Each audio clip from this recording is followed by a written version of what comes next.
شاہ صاحب، نفس کی جو سرکشی ہے اس پہ آپ ہمیشہ فرماتے ہیں جو نفس کہے اس کی الٹ چلو، لیکن کیا کوئی تسبیح، اللہ کا نام یا صورت ایسی ہے جو معاون ہو سکتی ہے نفس کی شر سے بچنے کے لیے، اسے پڑھا جائے؟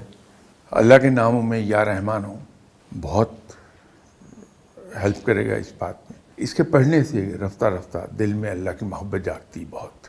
تو جب اللہ سے انسان سچے دل سے پیار کر رہا ہے تو پھر اس کی ہر بات مانتا ہے. اسی طرح سورہ بقرہ اس سلسلے میں بہت معاون ہوتی ہے کہ اگر ہم ریگولرلی اس کو پڑھ رہے ہیں. ظاہر 250 پارے پر محیط ہے وہ.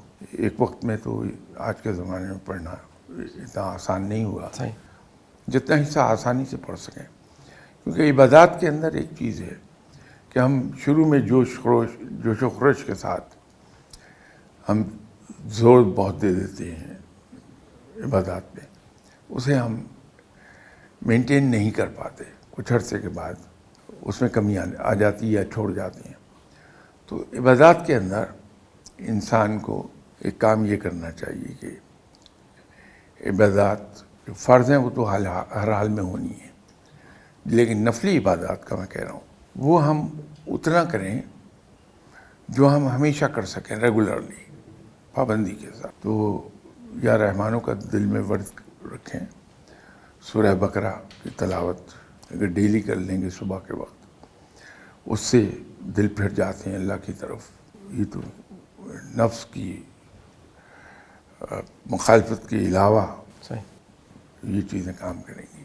جب ہم رب سے پیار کرنے لگتے ہیں تو نفس کی خود بخود ہی بات ماننا چھوڑ دیتے ہیں. سر، کسی بھی ہم اللہ کے نام کو پڑھتے ہیں، ریکمینڈ کیا جاتا ہے اول آخر درود شریف کی کوئی مقدار، اس کی سر کیا وجہ؟